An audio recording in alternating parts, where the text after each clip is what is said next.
Nós estamos em um momento da agricultura brasileira de planejamento, de fazer as coisas de uma maneira consciente e bem pensadas. Por isso, no vídeo de hoje, a gente vai falar como que você pode conseguir crédito para fazer uma boa safra no próximo ano agrícola.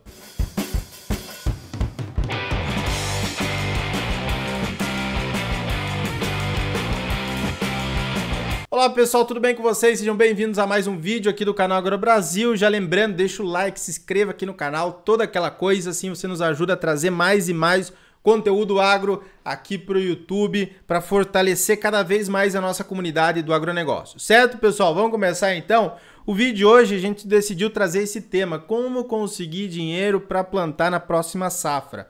No início do próximo mês, provavelmente em maio, vai sair o nosso próximo plano safra, né? 23 e 24. E a gente decidiu também fazer esse vídeo para deixar o produtor já meio que preparado, né? Para saber o que ele precisa pegar, né? Para ele saber aonde que ele precisa procurar determinados documentos e tudo mais.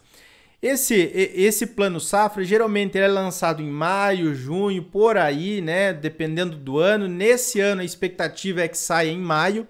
Ele serve tanto para aquele pequeno produtor como também para o grande. Então a gente voltou a um ano agrícola, podemos dizer assim, que a perspectiva é que o produtor ele deve ser mais racional e ele deve ser mais técnico também. Nós tínhamos uma soja que estava a R$200 o saco e agora a gente tem uma realidade com a soja a 135, 138, em algumas regiões 120 o saco, a mesma coisa o milho, alguns outros produtos agrícolas também diminuíram o preço. Então assim, é possível ser racional? A gente está falando toda semana aqui no canal, a gente pode diminuir os custos de produção, mas não é com um produto mágico, não é com um produto lá que te falaram que vai aumentar tantos sacos por hectare, que vai deixar a tua lavoura mais bonita, não, é fazendo simples, com um bom planejamento, ao longo do tempo, de uma maneira consistente, não tem segredo. Tá? Vocês acompanham a gente lá no Instagram, a gente mostra os casos da consultoria. Não são casos de produtores que utilizam produtos mirabolantes. São produtos que funcionam e que dão uma alta margem de lucro no final para o produtor rural. A gente não sabe ainda qual que vai ser a taxa de juros, mas muito provavelmente vai ser de 6 a 8%, como foi no ano passado. A taxa Selic está alta, 13,75, então o governo ele precisa subsidiar. Então, se o governo baixar muito a taxa de juros, né, para o produtor rural, o que vai acontecer? Ele vai se endividar demais. Se a gente tivesse uma taxa de juros, uma taxa Selic a 6 a 8%, aí a gente poderia esperar uma taxa de juros para o produtor de 2%, de 3%, talvez 4%, dependendo do caso. Agora, com 13,75, se ele baixar para 3%, se ele baixar para 2%, ele vai se endividar demais. E muito provavelmente não vai ser isso que vai acontecer. Então, acredito, pode ser que esteja errado, mas que a taxa de juros seja de 6% para o pequeno produtor rural e também para algumas linhas de crédito de agricultura verde, né, de agricultura de baixo carbono, e de 8% ou mais do que isso para a agricultura de médios produtores e de grandes produtores rurais também. Então já mais ou menos fiquem preparados para isso. Classificação do produtor. Muita gente tem essa dúvida. Eu sou produtor Pronaf, Pronamp, o que é? Ó, produtor Pronaf, aquele que tem menos de 4 módulos fiscais. Para a nossa região, o módulo fiscal é 20 hectares. Então é um produtor que tenha menos do que 80 hectares. Agora, dependendo da região do Brasil, se é Amazônia, por exemplo, se eu não estou enganado, a Amazônia, um módulo fiscal é 100 hectares. Então, 4 módulos fiscais seriam 400 hectares. Outras regiões do Brasil podem ter um módulo fiscal um pouco maior, cada módulo ter 60 hectares, 80 hectares. Então, você deve olhar aí também na tua região qual que é o tamanho do módulo fiscal. Produtor Pronamp é aquele que tem mais de 80 hectares e aí nós temos também os demais produtores que não se encaixam nem no Pronamp nem no Pronaf e também empresas do agro que aí tem uma tendência de ter a taxa de juros um pouco mais alta. Quais são os documentos necessários? E aí pegue um papel, pegue uma caneta, você que está pensando em plantar pelo primeiro ano, você que está pensando em investir numa área nova, e o que você vai precisar? Porque aqui a gente também faz liberação de crédito para produtores, então a gente trabalha com isso daí. Você vai precisar do DAP, que é a declaração da aptidão ao Pronaf. Se você for um produtor Pronaf, Aonde que você vai pegar o DAP? Você vai ter que ir na Emater da tua cidade. Se não tiver Emater, você pode ir na Secretaria da Agricultura. Se não fizer na Secretaria da Agricultura, você pode ir lá no Sindicato Rural do teu município, né, dos agricultores, que lá eles vão fazer. Você vai precisar do CCIR e do ITR da propriedade onde você vai plantar. É onde você consegue isso também. No escritório de planejamento, né? Se tu tem um engenheiro agrônomo aí que faz projeto agropecuário, ele também vai fazer o CCIR, vai fazer o ITR. Todos os anos tem que fazer para manter a tua terra lá regularizada, tudo certinho. Não é complicado, é um documento bastante fácil de você emitir também. A matrícula da propriedade rural atualizada de 2 anos. Então, assim, se tu tiver uma matrícula de 5 anos atrás, não vale mais. Você vai lá no cartório de registro de imóveis do teu município que esteja registrado aquele imóvel rural e pede uma matrícula atualizada. Vai custar aí uns 40, 50 reais para você tirar essa matrícula atualizada. O CAR, que é o Cadastro Ambiental Rural também, cada propriedade rural deve ter um CAR. Então, se você vai plantar em 3 propriedades diferentes, com matrículas diferentes, você vai ter que pegar ali a matrícula desses 3 imóveis, né? O ITR e CCIR. Alguns bancos, algumas entidades bancárias, elas não pedem CCIR e ITR. Mas, pelo que eu estou vendo, a maior parte delas agora está pedindo já o CCIR e ITR também. É claro, para você conseguir crédito subsidiado pelo governo, mais barato, né, do que a taxa Selic.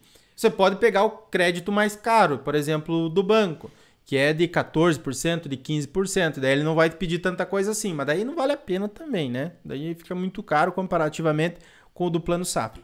Se for nesse caso, você vai plantar, sei lá, em 3 imóveis, 3 matrículas atualizadas, né? 3 CCIR, 3 ITR e também o Cadastro Ambiental Rural dos 3 imóveis, beleza? Contrato de arrendamento. Se for uma terra arrendada, você vai precisar do contrato de arrendamento certinho. Aonde que faz um contrato de arrendamento? Geralmente escritório, né, de planejamento, de engenheiro agrônomo aí do teu município, ele vai fazer. Você mesmo até poderia fazer. Se você tiver aí um modelo de contrato de arrendamento, você pode fazer sem problema nenhum. Vai lá no cartório, faz a assinatura, né, de cada parte, reconhece essa assinatura, leva lá no banco. Alguns bancos têm um modelo de contrato de arrendamento, por isso que é interessante você ir lá no banco e conversar, trocar uma ideia com eles. Projeto agropecuário, geralmente, quem faz isso é um engenheiro agrônomo independente que tem um escritório de planejamento de crédito rural. Alguns bancos, algumas cooperativas fazem internamente, mas isso são casos mais específicos. Então, geralmente, o banco, quando você for lá e conversar com eles, ele vai te dizer, ó, tem que fazer o projeto agropecuário com o engenheiro agrônomo. Tem esse. Então, é legal aí que você também dê uma pesquisada. E para que finalidade que você pode pedir crédito? Tem muito produtor que não sabe, mas ele pode pedir crédito para praticamente qualquer coisa que ele vá fazer lá na propriedade. Para corrigir o solo, sei lá, eu quero dinheiro para corrigir o solo, como para calcário, para, sei lá, ele pode também fazer um projeto para isso, fazer cerca, construções rurais para fazer uma casa, galpão, açude, sei lá, comprar gerador. Tem várias e várias linhas de crédito. Para o custeio de plantio de lavouras anuais, vou plantar soja, vou plantar milho, feijão, vou plantar tomate, eu vou plantar uva, sei lá, qualquer coisa, implantação de culturas perenes, sei lá, eu quero plantar 1 hectare de uva, eu quero plantar 10 hectares de citros, mas no primeiro ano não vai me dar retorno econômico. Beleza, vai lá, faz o projeto, vai te dar ali 2, 3 anos de carência, não tem problema nenhum. Tá? O cara lá, o engenheiro agrônomo que vai te fazer o projeto, ele vai colocar lá, ele vai conversar com o banco, vai dizer, ó, para essa área, para essa cultura aqui, ele precisa de pelo menos 3 anos de carência. E aí o banco vai liberar, tá? Outra coisa, compra de máquinas e de equipamentos, então de trator, semeadora, de colheitadeira, de qualquer coisa você consegue pedir ali crédito subsidiado do governo com um tempo de carência, com um tempo para pagar também, geralmente 7 ou 8 anos. Quais instituições financeiras oferecem esse serviço? Então, bancos do governo, como o Banco do Brasil, tradicionalmente é o banco que tem mais crédito para essa linha rural.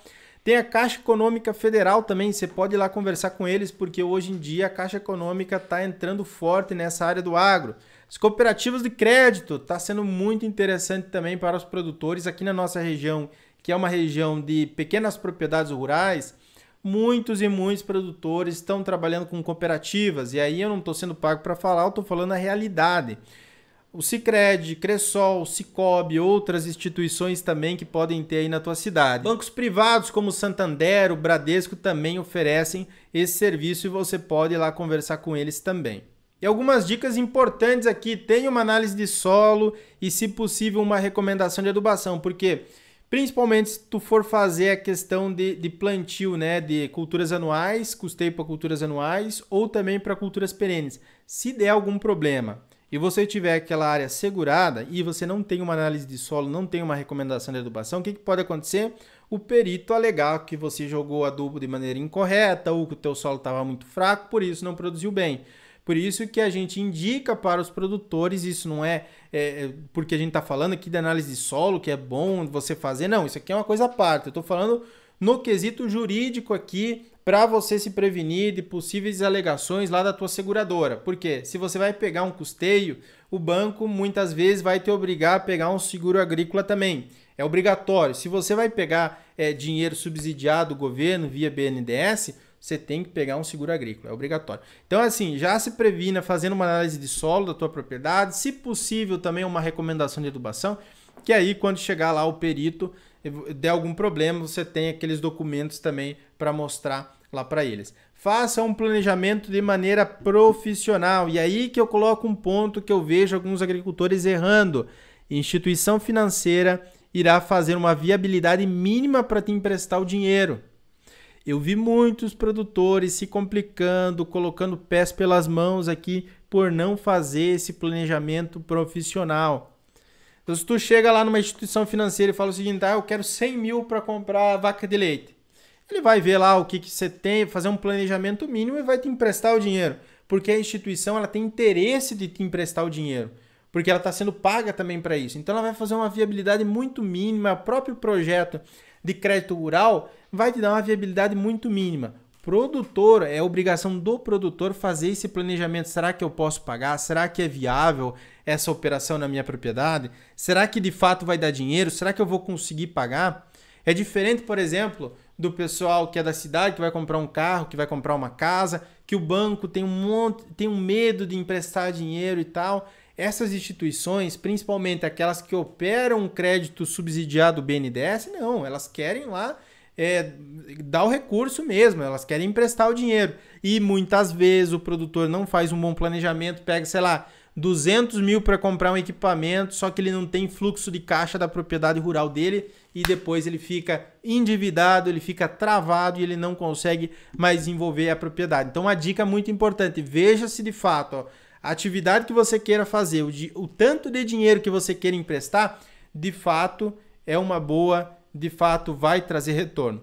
Várias atividades rurais aqui, tem um investimento que retorna muitas vezes lá na frente, tem um bom ROI, retorno sobre investimento. Mas é claro, avaliação, sentar, cabeça limpa, conversar com outras pessoas, trocar ideia para ver se de fato vale a pena. E aí sim, vamos trabalhar porque o agro é o motor do Brasil. Beleza, pessoal? Qualquer dúvida pode deixar aqui abaixo também nos comentários. Se você quiser aprender tudo sobre adubação e fertilidade do solo, nós temos a nossa formação online, que é a Escola de Adubação e Fertilidade. Tem um link aqui abaixo. Se você quiser fazer parte da nossa comunidade, é só clicar aqui, conhecer e vir com a gente. Forte abraço, fique com Deus, até a nossa próxima aula. Tchau, tchau. Obrigado por assistir o vídeo até o final. Além de curtir, comentar e compartilhar, conheça os nossos cursos profissionais e a nossa consultoria agrícola individual. Para saber mais, é só clicar nos links disponíveis na descrição.